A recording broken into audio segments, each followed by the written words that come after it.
오늘 하나님께서 우리에게 주시는 말씀은 레위기 26장 3절부터 13절까지 말씀입니다. 레위기 26장 3절에서 13절까지 말씀 우리 함께 읽겠습니다. 너희가 내 규례와 계명을 준행하면 내가 너희에게 철 따라 비를 주리니 땅은 그 산물을 내고 밭의 나무는 열매를 맺으리라. 너희의 타작은 포도 딸 때까지 미치며 너희의 포도 따는 것은 파종할 때까지 미치리니 너희가 음식을 배불리 먹고 너희의 땅에 안전하게 거주하리라. 내가 그 땅에 평화를 줄 것인즉 너희가 누울 때 너희를 두렵게 할 자가 없을 것이며 내가 사나운 짐승을 그 땅에서 제할 것이요 칼이 너희의 땅에 두루 행하지 아니할 것이며 너희의 원수들을 쫓으리니 그들이 너희 앞에서 칼에 엎드려질 것이라. 또 너희 다섯이 백을 쫓고 너희 백이 만을 쫓으리니 너희 대적들이 너희 앞에서 칼에 엎드려질 것이며 내가 너희를 돌보아 너희를 번성하게 하고 너희를 창대하게 할 것이며 내가 너희와 함께한 내 언약을 이행하리라. 너희는 오래 두었던 묵은 곡식을 먹다가 새 곡식으로 말미암아 묵은 곡식을 치우게 될 것이며 내가 내 성막을 너희 중에 세우리니 내 마음이 너희를 싫어하지 아니할 것이며 나는 너희 중에 행하여 너희의 하나님이 되고 너희는 내 백성이 될 것이니라. 나는 너희를 애굽 땅에서 인도해 내어 그들에게 종된 것을 면하게 한 너희의 하나님 여호와이니라. 내가 너희의 멍에의 빗장을 부수고 너희를 바로 서서 걷게 하였느니라. 아멘. 오늘 본문의 말씀을 보면 하나님께서 하나님의 백성들에게 복을 주시는데 어떤 복을 주시는지에 대한 말씀을 기록하고 있습니다. 우리 다시 한번 3절부터 13절까지 천천히 한번 다시 한번 읽어볼까요? 너희가 내 규례와 계명을 준행하면 내가 너희에게 철 따라 비를 주리니 땅은 그 산물을 내고 밭의 나무는 열매를 맺으리라. 너희의 타작은 포도 딸 때까지 미치며 너희의 포도 따는 것은 파종할 때까지 미치리니 너희가 음식을 배불리 먹고 너희 땅에 안전하게 거주하리라. 내가 그 땅에 평화를 줄 것인즉 너희가 누울 때 너희를 두렵게 할 자가 없을 것이며 내가 사나운 짐승을 그 땅에서 제할 것이요 칼이 너희 땅에 두루 행하지 아니할 것이며 너희의 원수들을 쫓으리니 그들이 너희 앞에서 칼에 엎드려질 것이라. 또 너희 다섯이 백을 쫓고 너희 백이 만을 쫓으리니 너희 대적들이 너희 앞에서 칼에 엎드려질 것이며 내가 너희를 돌보아 너희를 번성하게 하고 너희를 창대하게 할 것이며 내가 너희와 함께한 내 언약을 이행하리라.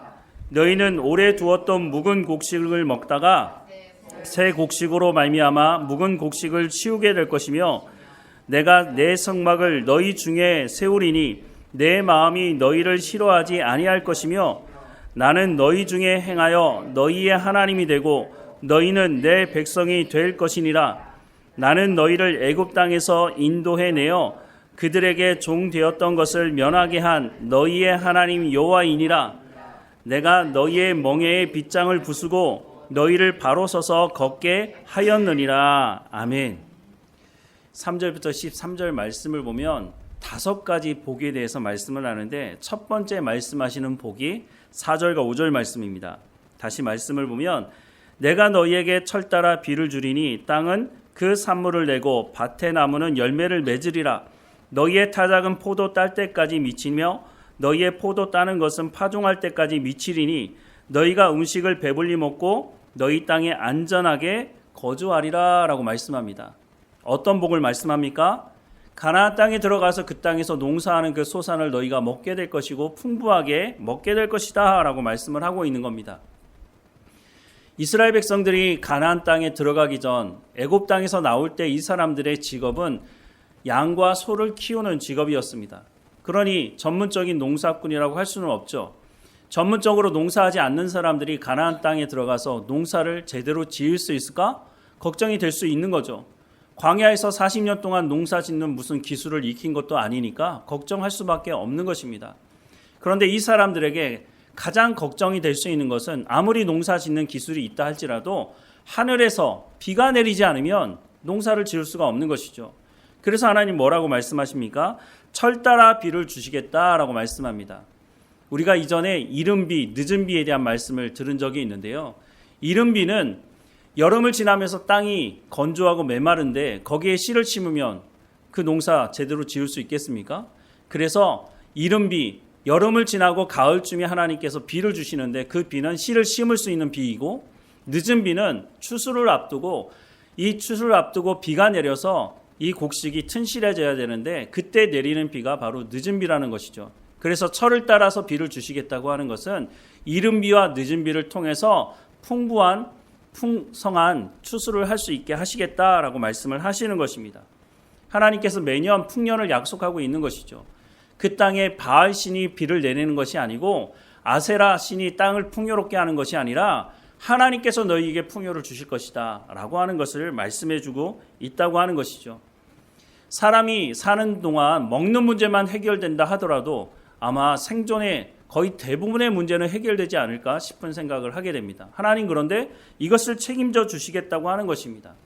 하나님께서 첫 번째 말씀하시는 복이 이 먹는 문제를 해결해 주시겠다라고 말씀을 해 주시고 있는 거죠.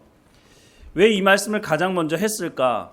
그냥 제 생각이지만 이스라엘 백성들이 광야에 나와서 툭하면 원망과 불평을 쏟아놨는데 그 이유가 대부분 뭐였습니까?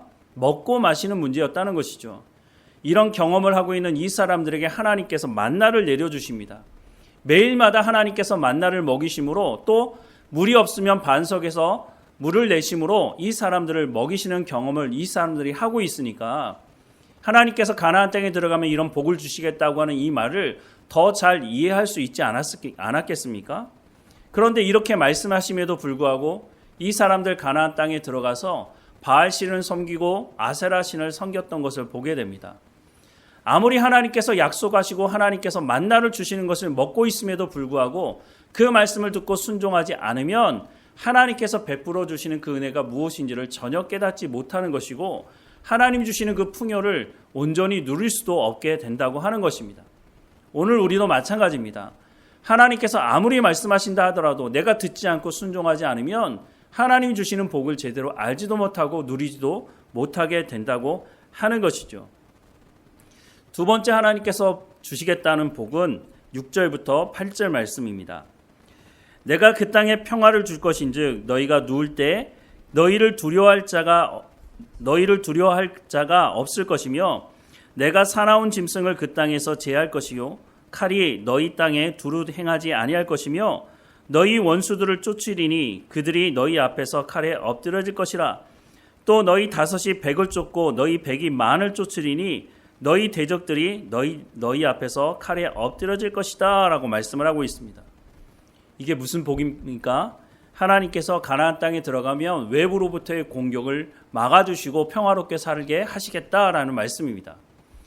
이스라엘 사람들은 상비군이 없었습니다. 즉 전쟁이 있을 때마다 사람들을 모집해야 했고 그 전쟁을 치루어야 했다고 하는 것이죠. 또한 전쟁을 하려면 마땅한 무기가 있어야 되는데 이스라엘 백성들에게는 마땅한 무기도 없었다는 겁니다. 사무엘상 13장 19절에서 22절 말씀해 보면 그때 이스라엘 온 땅에 철공이 없었으니 그때는 언제냐면 사울왕이 세워질 그때를 얘기합니다. 이는 블레셋 사람들이 말하기를 히브리 사람이 칼이나 창을 만들까 두렵다 하였음이라. 온 이스라엘 사람들이 각기 보습이나 삽이나 도끼나 괭이를 벼리려면, 벼린다는 말 혹시 아십니까? 지금 사용하지도 않는 말인데 벼린다는 것은 삽이나 이런 곡괭이나 철로 만든 것 아닙니까? 그런데 이걸 오래 사용하다면 무뎌지지 않습니까? 그래서 대장장이한테 가서 이것을 녹이거나 또 불을 가해서 철을 날카롭게 하는 그것을 벼린다라고 하는 말을 하는데요. 이스라엘에는 이 철을 다룰 수 있는 사람이 없었기 때문에 이 벼리려고 하면 날카롭게 하려고 하면 어디를 가야 되느냐? 블레셋에 가야만 했다는 겁니다. 그래서 말씀을 보면 블레셋 사람들에게로 내려갔었는데 곧 그들이 괭이나 삽이나 쇠스랑이나 도끼나 쇠채찍이 무딜 때에 그리하였으므로 싸우는 날에 사울과 요나단과 함께한 백성의 손에는 칼이나 창이 없고 오직 사울과 그 아들 요나단에게만 있었더라라고 말씀합니다. 전쟁하러 나갔는데 블레셋 사람들은 칼 들고 나오고 창 들고 나왔는데 이스라엘 사람들은 뭐 들고 나갔느냐면 곡괭이 들고 삽 들고 나가서 전쟁을 했다는 겁니다. 이거 뭐 전쟁이 될 수 없는 상황이었다고 하는 것이죠. 이스라엘에는 변변한 무기조차 없어서 전쟁에 나갔는데 왕과 그 왕자 두 사람만 칼을 가지고 있는 정도였다고 하는 것입니다. 이런 상황에서 어떻게 나라를 보호하고 안전하게 할 수 있을까요? 하나님께서 하지만 이들의 안전을 보장하시겠다라고 말씀합니다.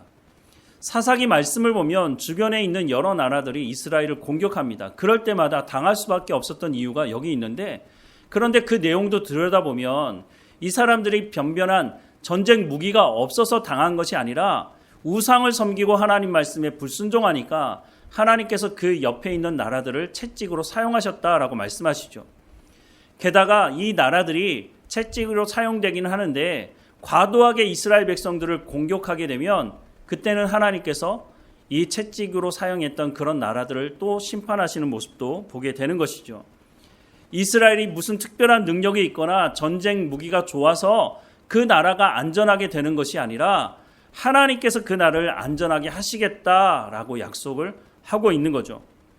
세 번째 말씀하시는 복은 9절 말씀입니다. 내가 너희를 돌보아 너희를 번성하게 하고 너희를 창대하게 할 것이며 내가 너희와 함께한 내 언약을 이행하리라 라고 말씀하고 있습니다. 우리나라 2025년도 출산율이 0.8명입니다. 오늘 뉴스를 보니까 조금 올라서 0.9명 정도 될 것 같다라고 얘기를 하는데요. 지금 우리나라 인구를 그대로 유지하려면 최소한 한 가정에 2명의 자녀를 낳아야 가능하다는 것이죠. 그런데 요즘에는 애를 잘 낳지 않으려고 합니다. 그러면 결혼을 하지 않아서 애를 낳지 않느냐? OECD 국가 중에 출산율은 최저인데 OECD 국가 중에 결혼하는 걸 보면 중간 정도 됩니다. 그러니까 결혼하는 사람들은 여전히 있지만 아이를 낳지 않는다는 거죠. 물론 여러 가지 이유가 있을 겁니다. 요즘에는 결혼을 늦게 하니까 아이를 아예 낳지 못하는 경우도 있고 불임의 경우들도 여러 경우가 있는 것을 보게 됩니다. 그래도 아이를 낳지 않는 이런 상황이 아님에도 불구하고 아이를 낳지 않는 가정들이 적지가 않다는 거죠. 왜 아이를 낳지 않습니까? 라고 물어보면 대부분의 사람들이 뭐라고 말합니까? 아이를 낳고 기르는데 너무 많은 비용이 필요합니다 라고 말하면서 그 비용 차라리 나를 위해서, 우리 부부를 위해서만 사용하고 즐기는 데 쓰겠다는 것입니다. 이렇게 말하는 것은 극단적인 이기적 생각이라고 하는 것이죠. 만약에 이 생각이 맞다면 이렇게 얘기하는 거죠. 내가 사는 동안 이 지구상에 있는 거 다 나를 위해서 사용하고 내 다음 세대에 어떻게 되든가 말든가 나는 관심 없습니다 라고 말하는 것과 똑같은 그런 말이라고 하는 것입니다. 이런 생각은 비성경적이고 하나님을 대적하는 생각이라고 하는 것이죠. 이런 생각을 하는 사람들은 정말 그렇게 살고 싶다면 산에 들어가서 혼자 살면 됩니다. 왜냐하면 우리가 살아가는 이 사회는 앞서 살아갔던 많은 사람들이 헌신하고 수고하고 그 사람들이 쌓아놓은 그 위에 우리가 살아가고 있기 때문에 우리도 이 사회에서 산다고 한다면 그 책임을 져야 한다고 하는 것입니다. 만약에 나는 그 책임을 지지 않겠다 그러고 하면 이 사회 속에서 살아야 될 이유가 없는 것이죠. 산에 들어가서 혼자 사는 게 맞다고 하는 것입니다. 나만 잘 먹고 잘 살겠다? 그거는 나는 책임지지 않고 누리기만 하겠다라고 말하는 것과 똑같은 것이라고 말을 할 수 있는 것이죠. 사람은 혼자 살 수 없도록 하나님께서 창조하셨습니다. 하나님이 사람을 창조하시고 가정이라는 공동체를 만드셨고 사회로 살아갈 수 있도록 하셨다고 하는 것입니다. 이 사회 속에 살아가는 사람들은 저마다 자기가 맡은 자리에서 최선을 다하고 헌신하고 수고하기 때문에 이 사회가 이루어질 수 있고 그 사회 속에 살아가는 사람들은 자기의 자아를 실현할 수 있는 공간이 될 수가 있다고 하는 것이죠. 그 기본이 되는 것이 가정 아닙니까? 가정 안에서 자녀를 낳고 자녀들에게 이 사회의 구성원으로 자라갈 수 있도록 책임질 수 있도록 그렇게 자녀들을 교육하는 것, 그래서 우리가 이 사회를 이루어갈 수가 있다고 하는 것입니다. 자녀들에게 쏟는 비용을 자신들을 위해서만 쓰겠다. 뭐 그럴 수도 있다는 생각이 들지만 그러면 정말 행복한 삶을 살아갈 수 있을까요? 그렇게 살아간다는 사람들이 많아지면 인간의 역사는 거기서 끝날 수밖에 없는 것이죠. 다음 세대가 없는데 어떻게 역사가 계속 진행이 되겠습니까? 그렇게 산다고 하는 것이 인간다운 삶을 살아갈 수 있는 것이냐? 앞서도 말씀을 드렸지만 그렇지 못하다고 하는 것입니다. 인간 사회는 서로 상호 관계 속에서 서로를 돕고 서로를 중보하고 서로를 함께 이루어갈 때에 온전한 사회가 될 수 있다고 하는 것입니다. 무엇보다 자녀를 낳지 않으면 그 부모의 마음이 무엇인지 알지 못합니다. 특별히 그리스도인들은 하나님의 마음이 무엇인지 알기가 쉽지 않다는 것이죠. 물론 자녀를 낳고 기르는 것이 쉬운 것은 아닙니다. 많은 비용도 들고 마음의 짐을 가지고 살아갈 수도 있습니다. 하지만 이것을 통해서 하나님 아버지의 마음을 배워가게 되는 것이죠. 그래서 신부들이 아무리 발버둥 쳐도 목사 못 따라오는 겁니다. 신부들이 그 시간에 공부 많이 해서 세상 지식은 많이 가질 수 있을지 모르지만 하나님의 마음을 정말로 알기 위해서는 자녀들을 키워보지 못하면 그 마음은 물론 간접적으로는 알 수 있지만 본질적으로는 사실 알 수가 없다고 하는 것이죠. 지금은 의료시설이 좋아서 아이를 출산하다가 사망하는 일이 별로 없습니다. 하지만 과거는 그렇지 않았죠. 의료시설이 좋지 않아서 아이를 낳다가도 사망하는 여자들이 적지 않았다는 것이죠. 그런데 하나님께서 이런 시설이 잘 갖추어지지 않은 그 시대에 뭐라고 약속하고 있다고요? 9절 말씀을 다시 한번 보면 내가 너희를 돌보아 너희를 번성하게 하고 너희를 창대하게 할 것이며 내가 너희와 함께한 내 언약을 이행하겠다라고 약속하고 있습니다. 하나님께서 약속하신 약속을 이행하겠다. 이 말씀이 무슨 말입니까? 하나님께서 아브라함에게 약속하신 말씀이 있지 않습니까? 창세기 12장 1절부터 3절 말씀. 여호와께서 아브라함에게 이르시되 너는 너의 고향과 친척과 아버지의 집을 떠나 내가 내게 보여줄 땅으로 가라. 내가 너로 큰 민족을 이루고 내게 복을 주어 내 이름을 창대하게 하리니 너는 복이 될지라. 너를 축복하는 자에게는 내가 복을 내리고 너를 저주하는 자에게는 내가 저주하리니 땅의 모든 족속이 너로 말미암아 복을 얻을 것이라 하신지라 라고 말씀하셨습니다. 이 말씀을 아브라함이 듣기는 했지만 아브라함은 평생 살면서 이 일이 이루어지는 걸 볼 수 없었습니다. 기껏해야 이삭이 출생하는 걸 봤고 아마도 에서와 야곱이 출생하는 것도 보았던 것으로 보입니다. 그러면 이 가족을 가지고 민족이라고 할 수 있습니까?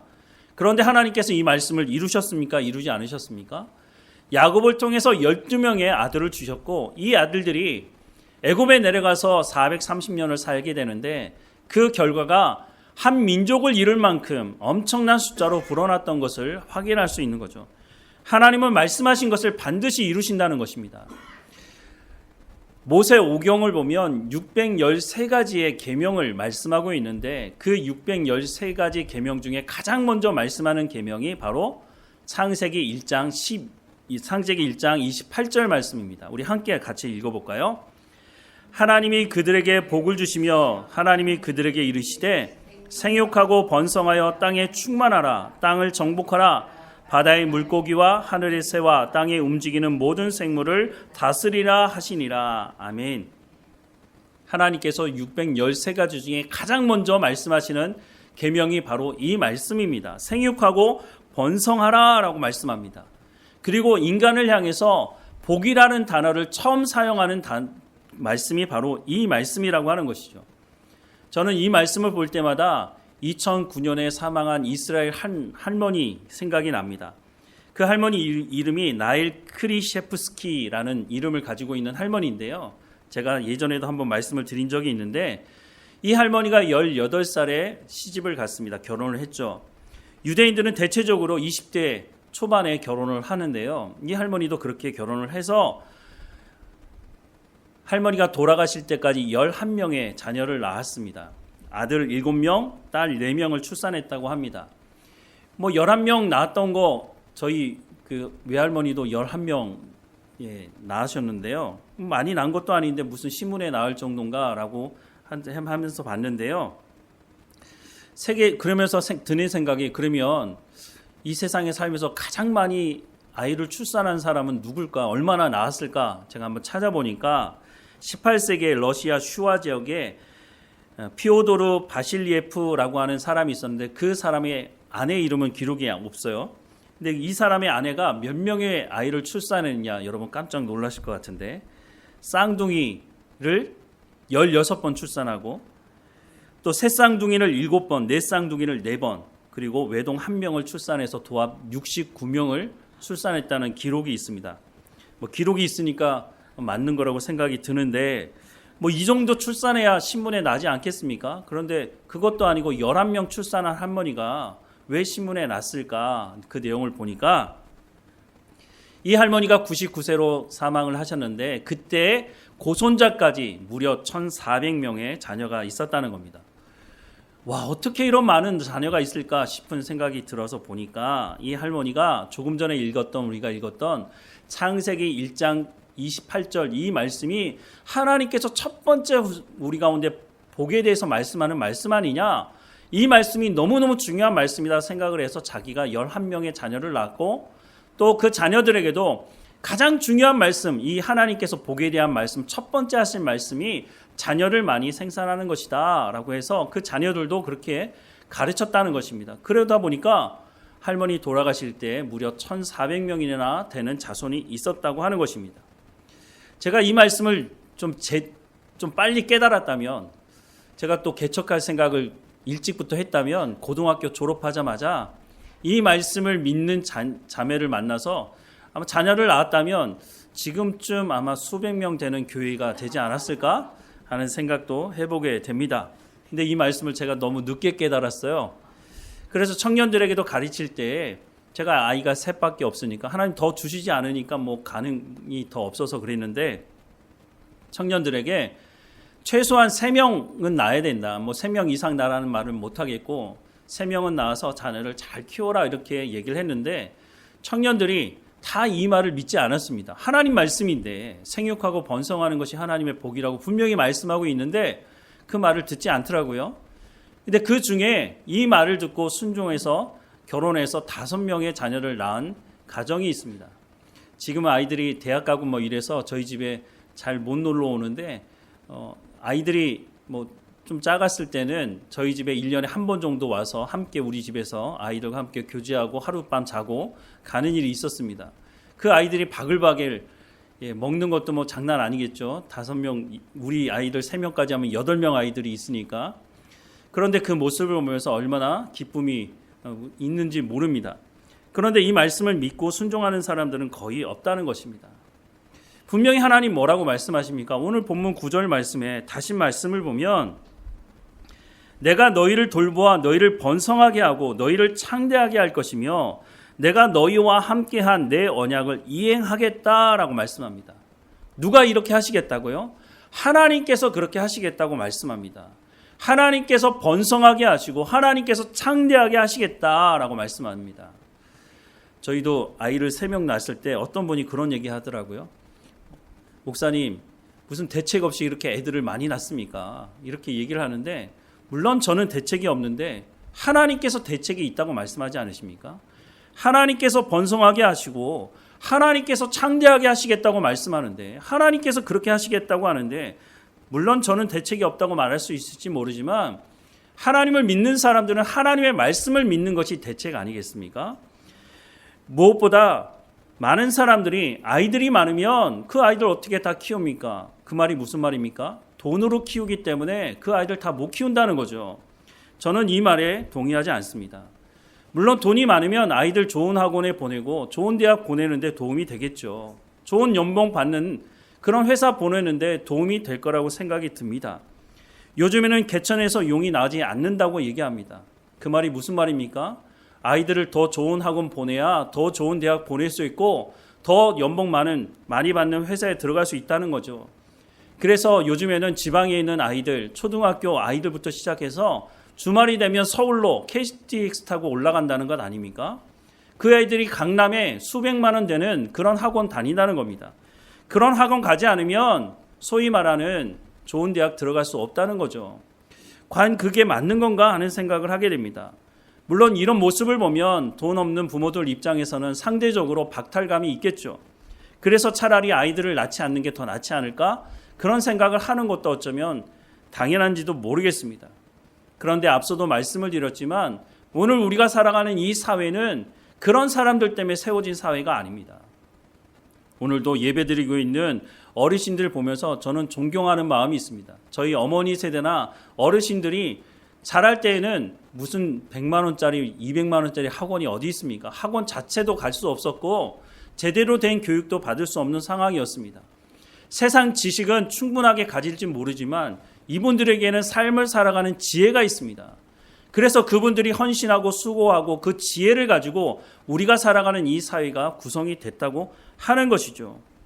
오히려 돈 많이 들여서 공부시킨 사람들 오늘날 어떤 짓을 하고 있습니까? 그 높은 자리에 올라가서 수단과 방법을 가리지 않고, 왜냐하면 평생 배워온 것이 자기만 잘 먹고 잘 사는 것만 배워왔기 때문에 그 자리에 올라가서도 수단과 방법을 가리지 않고 자기만 잘 살면 된다는 그 마음을 가지고 있기 때문에 각종 범죄가 일어나는 것 아닙니까?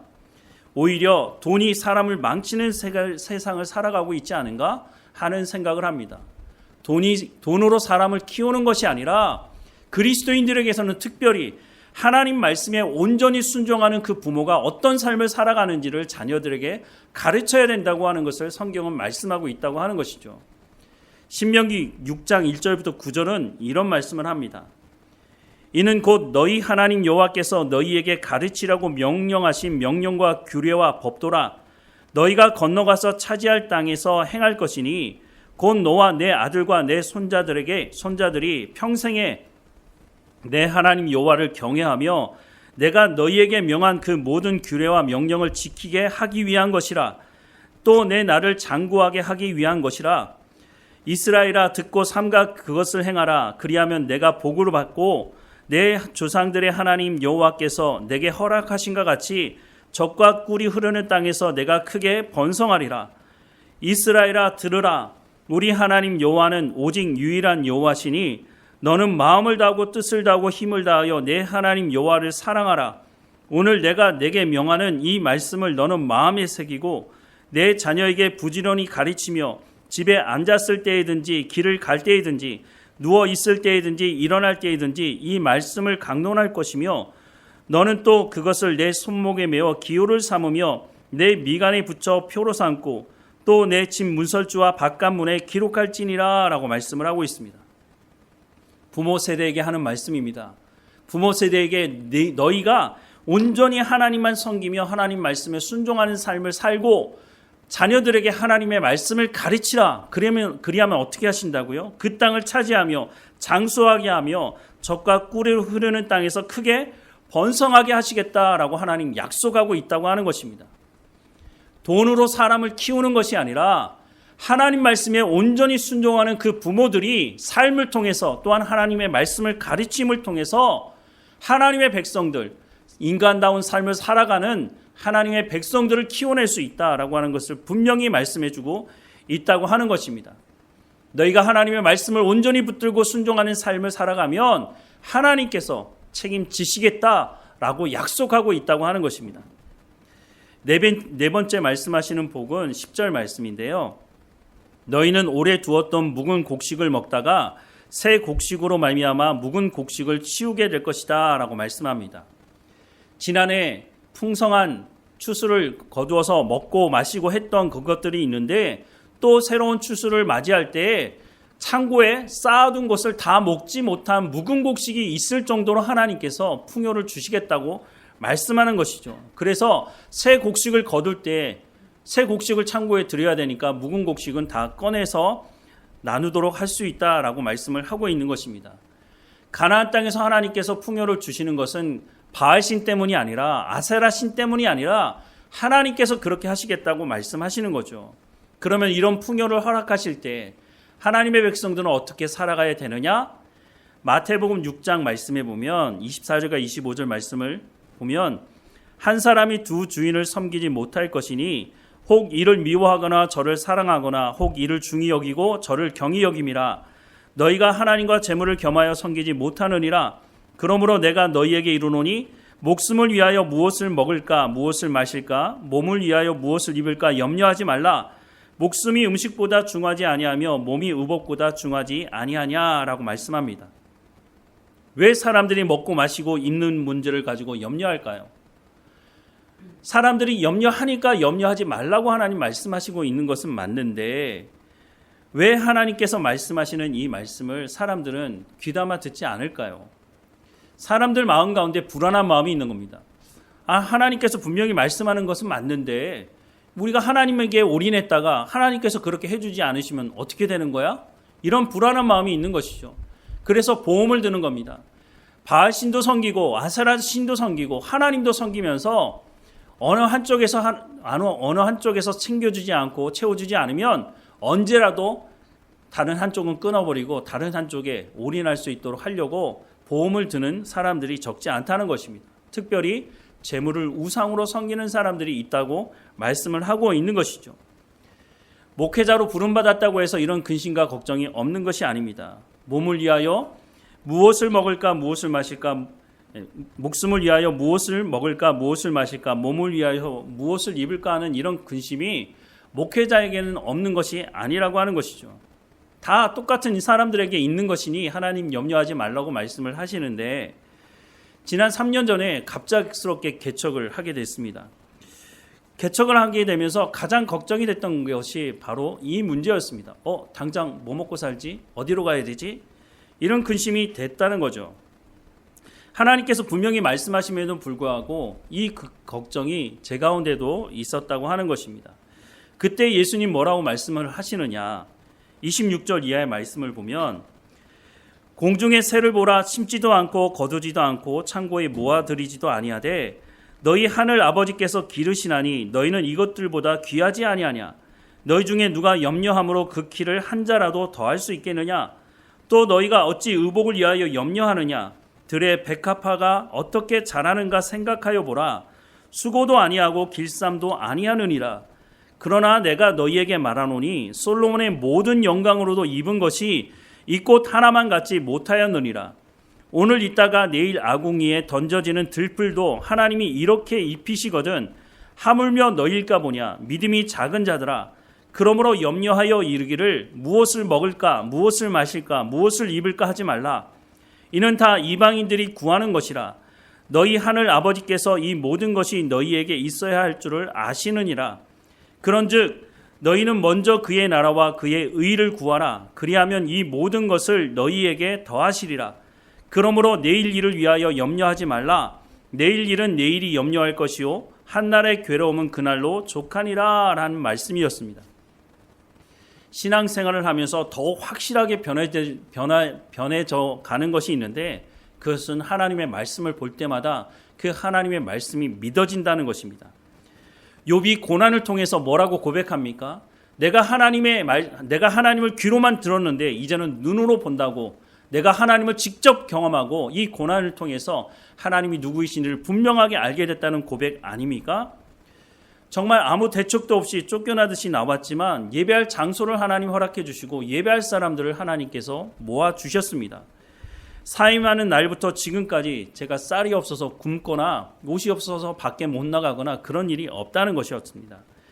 그러면서 왜 하나님께서 이렇게 보호하시고 나를 인도하실까?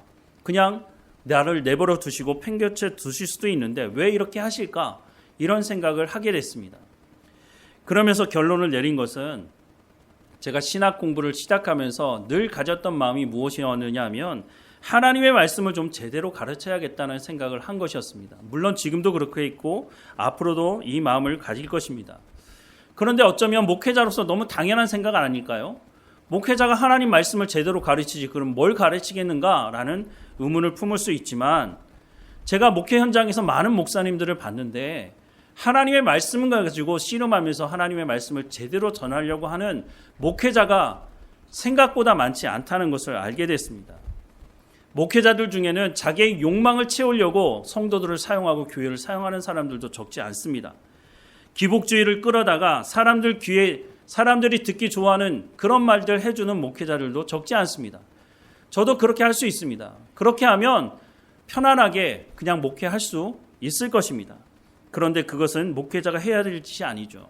하나님의 말씀을 제대로 전하는 삶으로 부름받았으니 하나님의 말씀을 전해야 되지 않겠습니까? 물론 그렇게 얘기하면서 타협하면서 이 땅에 살면서 적절하게 타협해가면서 평안하게 살 수는 있겠죠. 그래봐야 100년 아닙니까? 그 삶이 끝나게 나면 하나님 앞에 서게 될 터인데 하나님께서 분명히 물으실 것입니다. 내가 너를 목회자로 불러서 하나님의 말씀을 전하려고 했는데 너 하나님 말씀 전하지 않고 왜 적절하게 타협하면서 잘 먹고 잘 사는 길을 그 삶을 택하고 그렇게 했느냐고 하나님께서 반드시 그 부분에 대해서는 심판하실 것입니다. 이런 말씀은 구약에도 신약에도 여러 번 말씀하고 있습니다. 이 말씀을 알매도 그렇게 한다? 그건 양심에 화인 맞았다고 할 수밖에 없는 것이죠. 어쨌든 하나님의 말씀에 부름받아서 하나님 말씀을 전하는데 집중하다 보니까 그래서 하나님께서 나를 여기까지 인도하신 것이 아닌가? 하나님께서 그 어려운 가운데서도 건져내시고 하나님 앞에 이 말씀을 계속해서 전할 수 있도록 하신 것이라는 생각을 하게 됐습니다. 하나님께서 레위 지파에게 땅을 주시지 않고 두 가지 사명을 주셨다고 말씀을 드린 적이 있는데요. 첫 번째 사명은 하나님께 드리는 예배를 집례하는 것이고 두 번째 사명은 하나님의 말씀을 가르치는 것이었습니다. 만약에 레위 지파에게 땅을 주셨다면 그 땅을 일구는 데 시간을 들여야 하고 하나님께 예배하고 또한 하나님의 말씀을 가르치는 시간은 줄어들 수밖에 없지 않습니까? 그래서 나머지 지파에게 11조를 하나님께서 드리라고 말씀하시고 레위 지파는 이 두 가지 사명만 감당하라고 말씀을 하신 것이죠. 오늘 목회자들도 마찬가지라는 생각을 합니다. 하나님께 드리는 예배를 집례하고 또 하나님의 말씀을 가르치는 일에 집중하면 나머지 것은 하나님께서 책임지시겠다고 말씀을 해주시고 있다고 하는 것이죠. 다섯 번째 말씀하시는 복은 11절부터 13절 말씀입니다. 우리 같이 한번 읽어볼까요? 내가 내 성막을 너희 중에 세우리니 내 마음이 너희를 싫어하지 아니할 것이며 나는 너희 중에 행하여 너희의 하나님이 되고 너희는 내 백성이 될 것이니라. 나는 너희를 애굽 땅에서 인도해내어 그들에게 종되었던 것을 면하게 한 너희의 하나님 여호와이니라. 내가 너희의 멍에에 빗장을 부수고 너희를 바로 서서 걷게 하였느니라. 아멘. 앞에서 말씀드린 네 가지 복도 중요하다고 생각을 합니다. 우리가 이 땅에 사는 날 동안 먹을 것이 없으면 어떻게 살 수 있습니까? 우리의 안전이 보장되지 못하면 어떻게 우리가 일할 수 있겠습니까? 이런 모든 복들이 다 중요하지만 제가 보기에는 이 다섯 번째 말씀하는 복이 가장 중요하다는 생각을 합니다. 모든 것을 잃어버려도 하나님 안에만 있으면 우리가 온전하게 하나님 앞에 신앙생활하며 이 땅에 살아갈 수 있는 것이죠. 그런데 하나님을 잃어버리고 앞에 있는 먹는 문제, 안전한 문제를 해결했다고 해서 우리가 그러면 온전히 살아갈 수 있느냐? 그렇지 못하다는 것이죠. 하나님께서 우리와 함께 하시겠다고 하는 이 약속의 말씀이 다섯 가지 복 중에 가장 중요한 복이라고 생각을 합니다. 많은 사람들이 시편 23편을 생각하면 푸른 초장에 목자가 양을 안고 있는 그림만 생각합니다. 그런데 저는 이 시편 23편의 가장 중요한 말씀은 그것보다 후반부 말씀이라고 생각이 듭니다. 앞에 1절과 3절 말씀을 보면 여호와는 나의 목자시니 내게 부족함이 없으리로다. 그가 나를 푸른 풀밭에 누이시며 쉴 만한 물가로 인도하시는도다. 내 영혼을 소생시키시고 자기의 이름을 위하여 의의 길로 인도하시는도다. 이 말씀한 사람들이 암송을 하면서 좋아하는데 이 말씀이 정말로 빛을 발할 수 있는 말씀이라고 하는 것은 그 다음 절에 나와 있습니다. 4절 말씀을 보면 내가 사망의 음침한 골짜기로 다닐지라도 해를 두려워하지 않을 것은 주께서 나와 함께 하심이라. 주의 지팡이와 막대기가 나를 안위하시나이다. 주께서 내 원수의 목전에서 내게 상을 차려주시고 기름을 내 머리에 부으셨으니 내 잔이 넘치나이다. 내 평생의 선하심과 인자하심이 반드시 나를 따르리니 내가 여호와의 집에 영원히 살리로다. 아멘. 이 말씀이 있기 때문에 내가 부족함이 없다라는 그 고백의 말씀이 빛이 발하는 것입니다. 사망의 음침한 골짜기를 다니지 않은 사람은 이 말씀이 무슨 뜻인지 알지 못합니다. 그냥 푸른 초장에 목자가 양을 안고 있는 그 그림만 생각하면서 평안하다, 나도 저랬으면 좋겠다 라는 생각만 하는 것이죠. 하지만 사망의 음침한 골짜기를 갈 때, 고난의 시간에 하나님께서 나와 함께 하시고 하나님께서 나를 보호하시고 인도하신다고 하는 그 경험을 한 사람은 1절부터 3절 말씀을 그냥 읽고 지나가지 않는 거죠. 푸른 초장에 양이 그 목자의 품에 안겨 있는 것이 얼마나 큰 은혜인지를 사망의 음침한 골짜기를 다닌 사람은 알게 된다고 하는 것입니다. 하나님이 우리와 함께 하신다는 것은 바로 이런 복이 있는 것입니다. 하나님이 함께 하신다는 것이 그냥 평안할 때만 함께 하는 것이 아니라 내가 사망의 음침한 골짜기, 내가 견딜 수 없는 그 고난 속에서 하나님이 함께 하신다는 것을 경험할 때에 우리가 이 복이 얼마나 큰 복인지를 알게 된다고 하는 것이죠. 하나님이 우리와 함께 하신다고 하는 이 복이 최고의 복이라고 말할 수가 있는 것입니다. 사랑하는 여러분, 하나님의 말씀을 믿으십니까? 수많은 사람들이 하나님의 말씀을 듣지만 하나님의 말씀을 정말로 믿고 순종하는 사람들은 사실 그렇게 많지 않다는 거죠. 아브라함이 왜 믿음의 조상이 됐습니까? 아브라함이 하나님의 말씀을 믿었다고 말하지만 앞서도 말씀을 드린 것처럼 아브라함은 큰 민족을 이루는 것을 보지 못하고 하나님 부르심을 받게 되었다고 하는 것입니다. 그런데 아브라함은 하나님의 약속의 말씀을 끝까지 믿었다는 겁니다. 자기 눈으로 확인되지 않았지만 하나님께서 말씀하셨다면 나는 그 말씀을 믿고 순종하겠다고 하는 것이죠. 하나님께서 말씀하시는 이 복들 가장 앞에 이끄는 말씀을 여러분 유념해서 보셨습니까? 3절 말씀인데요.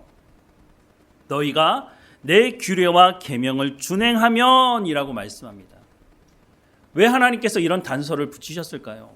하나님은 사람을 창조하실 때부터 사람들에게 복 주시기 원하시는 분이라고 하는 것을 성경이 분명히 말씀하고 있다는 것입니다. 하나님은 우리에게 복을 주시려고 안달이 나신 분이십니다. 어떻게 해서든지 복을 주시려고 하십니다. 그런데 그냥 복을 주면 이스라엘 백성들이 어떤 짓을 했습니까? 하나님 주신 은과 금을 가지고 우상을 만들어서 그 앞에 절하는 짓을 하지 않았습니까? 하나님의 말씀에 순종하지 않으면서 하나님 주시는 복, 이 많은 물질적인 복을 누리게 되면 그것을 가지고 타락하는 데 사용하게 된다는 것입니다.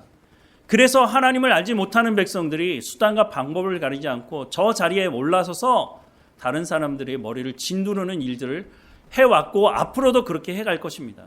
하지만 예수 믿는 사람들, 하나님의 백성들은 그러면 안 된다는 것이죠.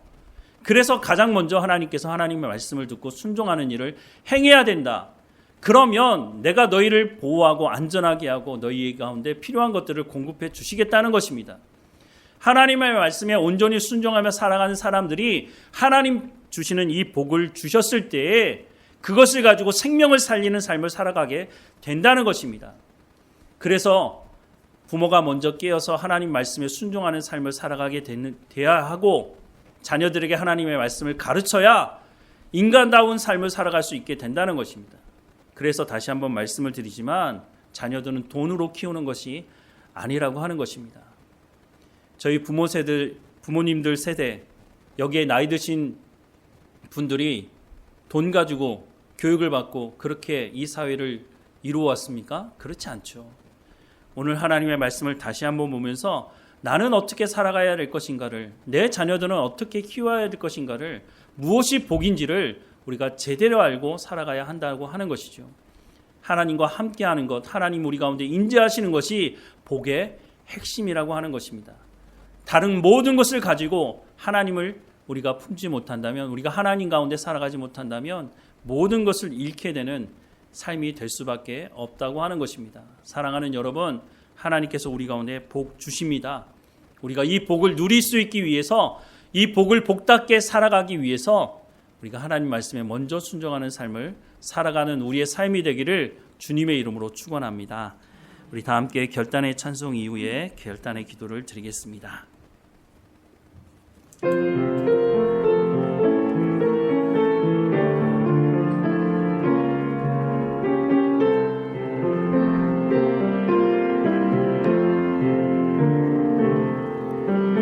이 말씀 따라 사는 동안 지치지 않게 하시고, 이 말씀 따라 사는 동안 주님 나라 이루소서. 이 말씀 따라 사는 동안 지치지 않게 하시고, 이 말씀 따라 살아가는 동안 주님 나라 이루소서. 오늘 들었던 말씀을 가지고 하나님께 은혜를 구하며 기도하십시다. 하나님을 중심에 두고 하나님을 온전히 섬기며 살아가는 우리의 삶이 될 수 있도록, 하나님 말씀에 순종함으로 하나님 주시는 복을 누리며 살아가는 삶이 될 수 있도록 인도해 달라고 우리 다 함께 하나님께 은혜를 구하며 기도하십시다.